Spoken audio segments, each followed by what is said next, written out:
귀한 저녁에 우리 하나님 앞에 다시 모이게 됨을 감사합니다. 갈라디아서 5장 우리 13절부터 15절까지의 말씀입니다.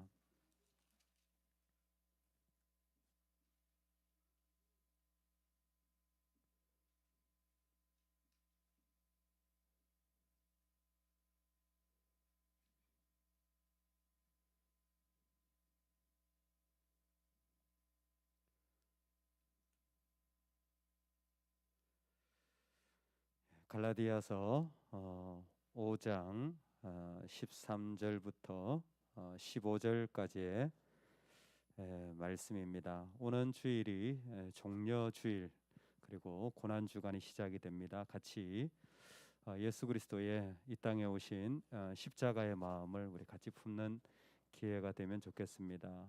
더불어서 우리 인도네시아의 핸드로 목사님이 이번에 유치원을 다시 시작했는데 지난번에 4명밖에 지원을 안 했는데 10명이 지원했대요. 그래서 이제 시작할 수 있게 되었는데 유치원이 시작이 되어서 그 아이들을 말씀을 가르치는 사역을 계속 할 수 있도록 기도의 부탁을 해오셨습니다. 저희들이 애초에 그 교회를 시작할 때 2년을 약속하고 섬기기로 했는데 세월이 빨라요. 벌써 2년이 지났어요.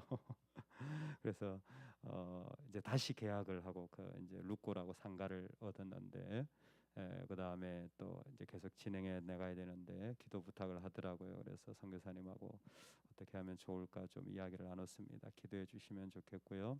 또 더불어서 그곳에 선교센터 건립을 위하여서 계속 기도하고 있습니다. 교회에서 중보기도팀과 또 우리 사순절 묵상 나눔을 계속 진행하고 있습니다. 같이 기도해 주시면 감사하겠습니다. 우리 다 같이 일어나셔서 우리 13절부터 15절까지 같이 봉독하겠습니다. 형제들아 너희가 자유를 위하여 부르심을 입었으나 그러나 그 자유로 육체의 기회를 삼지 말고 오직 사랑으로 서로 종노릇하라. 온 율법은 내 이웃 사랑하기를 내 자신같이 하라 하신 말씀 안에서 이루어졌나니 만일 서로 물고 먹으면 피차 멸망할까 조심하라. 아멘. 아멘. 우리 앉으셔서 13절 한 번만 더 읽겠습니다. 형제들아 너희가 자유를 위하여 부르심을 입었으나 그러나 그 자유로 육체의 기회를 삼지 말고 오직 사랑으로 서로 종노릇하라. 아멘. 아멘. 정말 설명해야 되는데 설명이 어떤 부분에서는 안 되는 게 복음입니다. 정말 예수님을 믿는 것은 그냥 기적과 같은 일인 것 같아요. 정말 예수님을 믿으면 다르게 보이는 것 같습니다. 그래서 왜 그렇게 보이느냐 묻는다면 할 말이 없는 상황들이 너무 많은 것 같습니다. 이유는 한 가지예요. 복음은 하나님을 위한 기회로 보여지는 능력이 있다라는 겁니다. 복음은 왜 그 자리에서 이렇게밖에 생각이 안 되는 사람에게 야 그것은 이렇게 할 수 있는 또 다른 기회가 돼 라고 다른 기회를 품을 수 있게 해주는 능력이 바로 복음 가운데 있다라는 것입니다. 우리가 하나님 앞에 복음에 붙잡힌 사람, 즉 어떤 삶의 자리든지 그것이 하나님을 위한 기회로 보여지는 이 복음의 은혜가 있기를 간절히 소망합니다. 아브라함이 하나님으로부터 명령을 받지 않았습니까? 나이가 100살이나 되어서 얻었던 그 약속의 아들 이삭을 하나님이 희생하라 할 때 사실 아브라함은 하늘의 별과 같이 자손을 주리라라는 약속을 받았지만 그 손에는 아들 이삭 하나밖에 없었습니다. 아마 수많은 이야기 속에서 가장 신비스럽고 놀라운 이야기가 아브라함의 선택이 아닐까 생각을 합니다. 하나님, 하늘의 별도 좋지만 저는 그냥 제 아들하고 살래요. 그게 더 합리적인 것 아니겠습니까? 그게 훨씬 지금 내가 당한 상황에서 가장 좋은 선택 아니겠습니까?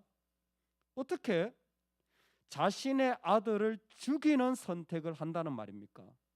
자신의 자녀를 희생의 제물로 드리는, 근데 모션을 취하는 게 아니라 실제로 그는 칼을 들고 자기의 자녀를 제물로 드리려고 합니다.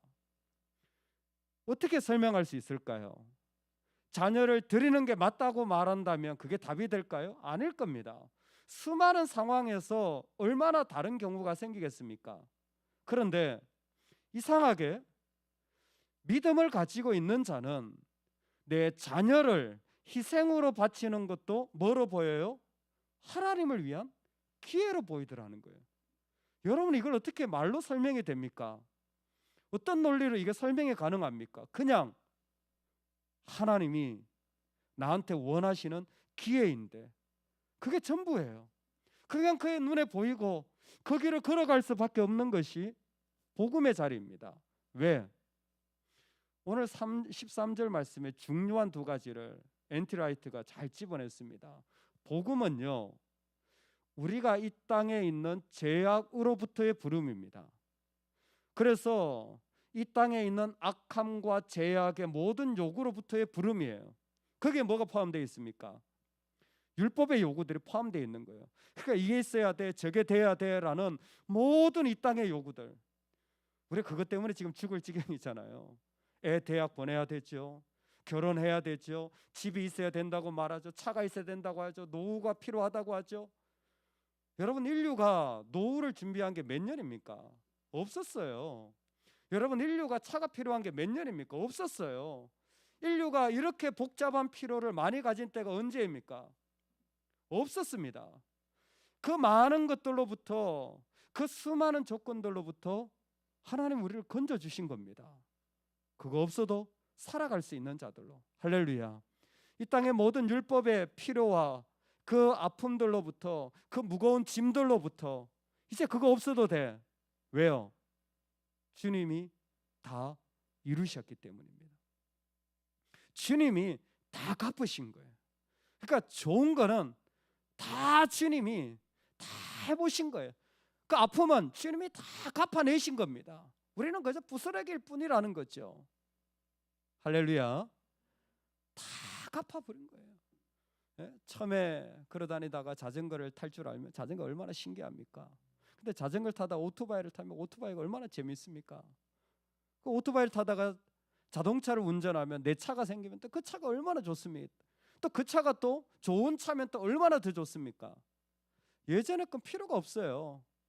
더 귀하고 더 좋은 것을 주님이 주셨습니다. 그래서 이 땅에 있는 모든 요구, 이 땅에 있는 어떤 요구들로부터 그리스도가 우리를 완성시켜 주신 거예요.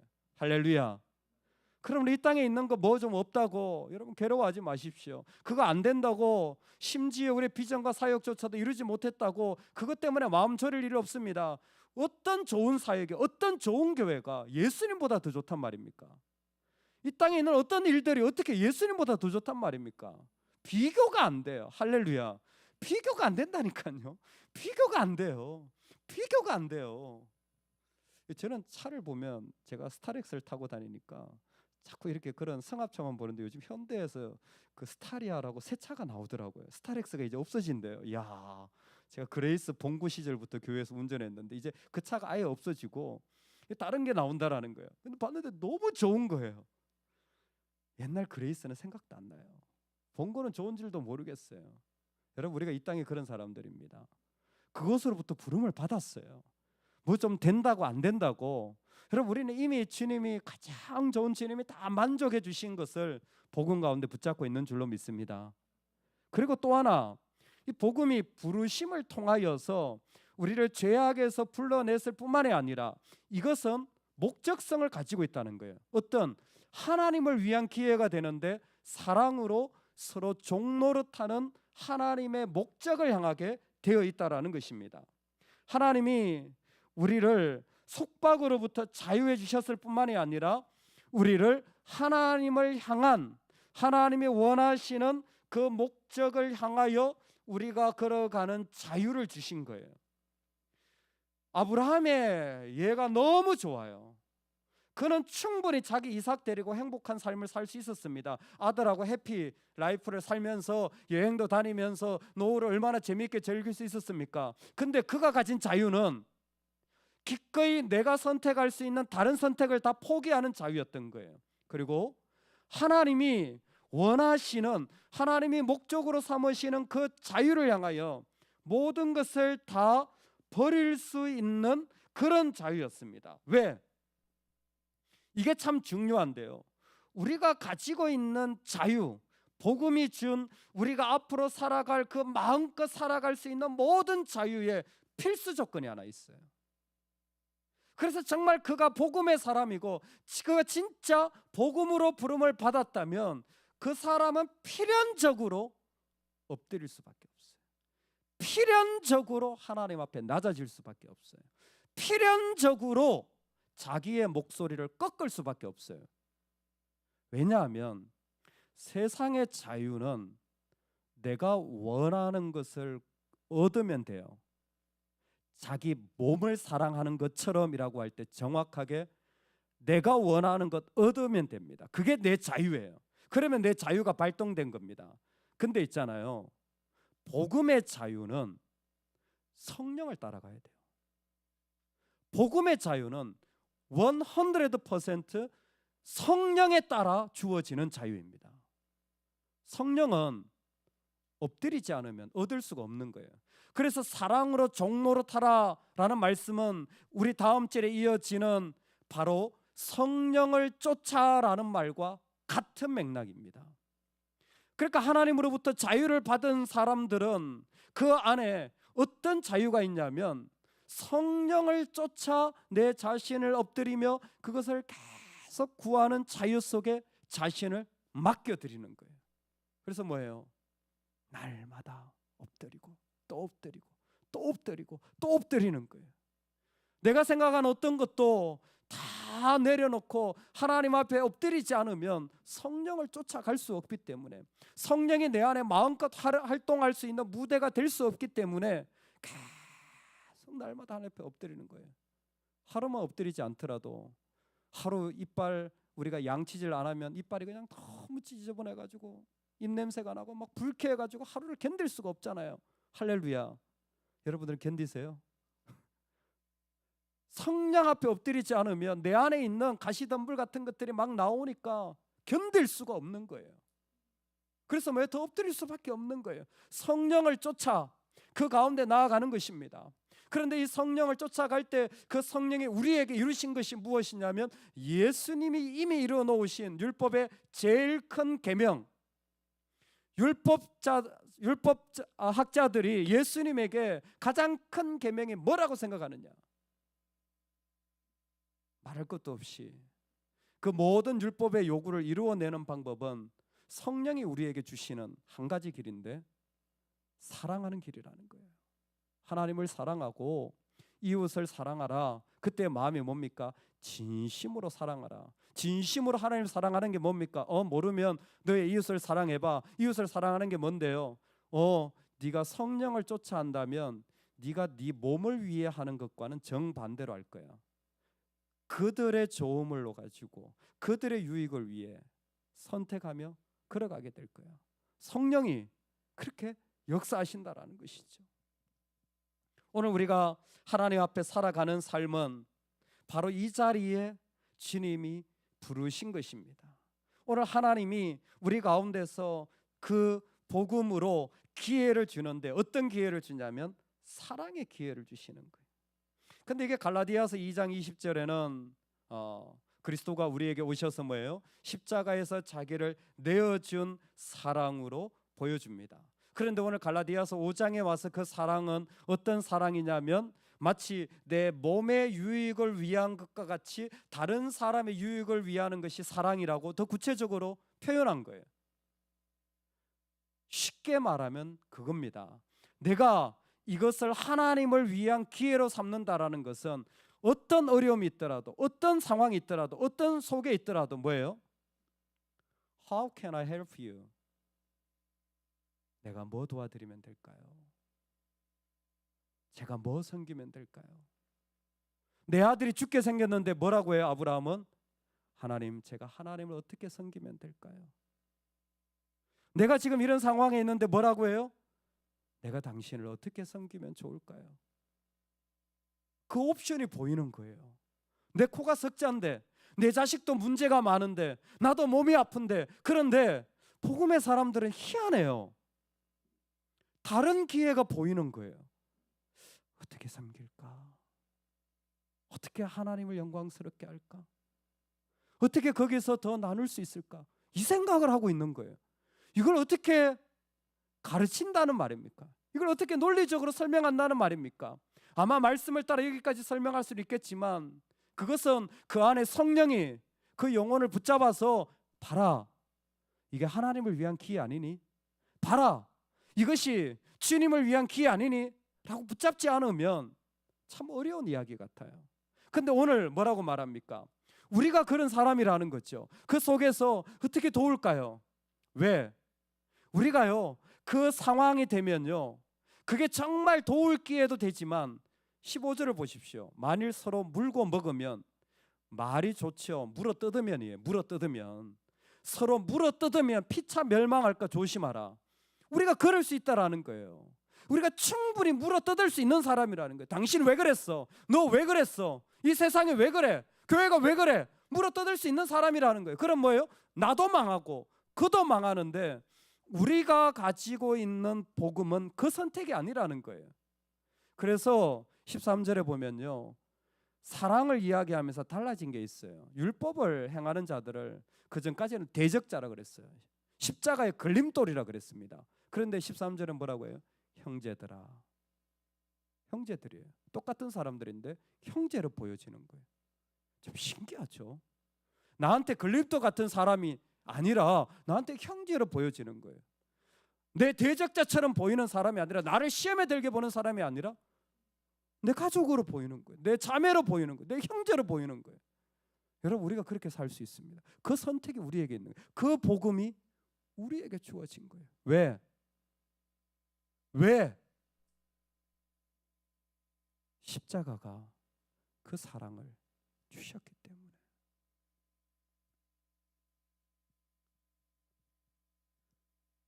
봄에 내려는 미국 장로교 선교사님이 인도 캘커타에서 사역한 이야기입니다. 케이 아서가 그의 책에서 그 노안자촌을 섬기면서 거기에서 예배당을 섬기고 예배를 드리는데 82세 된 인도 할머니가 그날 예배당에 처음 나온 거예요. 그 예배당에 처음 나온 할머니가 거기에서 예배를 드리고, 그리고 예수님을 믿는다고 하니까 그 교회에 갔던 그 할머니를 향하여 조롱하면서 주변에 있는 사람이 그 할머니한테 욕을 했대요. 평생 동안 당신이 섬긴 신이 얼마나 많냐? 그 신들을 다 버리고 그래 예수한테 갔냐? 인도에 신이 오죽 많습니까? 힌두교부터 해가지고 뭐 남자신 여자신 다 있는데, 그 할머니가 그 보험한 선교사님이 있는데 그렇게 얘기를 하시더라는 거예요. 내가 남자 신도 섬겨봤고 여자 신도 섬겨봤고 이 신도 섬겨봤고 저 신도 섬겨봤는데 나를 위해 죽은 신은 예수밖에 없더라. 나를 위해 죽은 신은 예수밖에 없더라. 여러분, 우리가 하나님을 위해 죽은 사람입니다. 왜? 주님이 우리에게 그러셨으니까. 우리가 이웃을 위해 그렇게 죽은 사람입니다. 우리가 물어뜯어야 될 사람이 아니에요. 나는 죽은 사람이에요. 내 배우자를 향해서, 그 목회자를 향해서, 성도님들을 향해서 나는 죽은 사람이에요. 죽어서 오히려 한 가지 옵션이 보이는 거예요. 세상 사람들은 안 보여요. 근데 한 가지 옵션이 보이는 거예요. 하나님을 사랑할 기회구나. 내가 저를 사랑할 기회로 보이는구나. 이게 예수 믿는 사람들한테 있어요. 주여, 성령이 우리에게 충만해서 이 눈이 떠여지기를 소망합니다. 우리 안에 이 마음이 정말 믿겨져서 이 길이 보여지기를 원합니다. 그래서 사람들은 이게 물어뜯을 기회라고 말하는데 나한테는 오히려 하나님이 주신 천만금 같은 놀라운 기회로 보여져서 그것이 나를 위해 죽으신 그 예수가 나를 통하여 고백되어지는 은혜의 자리가 되기를 간절히 소망합니다. 아멘. 오늘 말씀은 선명합니다. 너희들에게는 어떤 기회가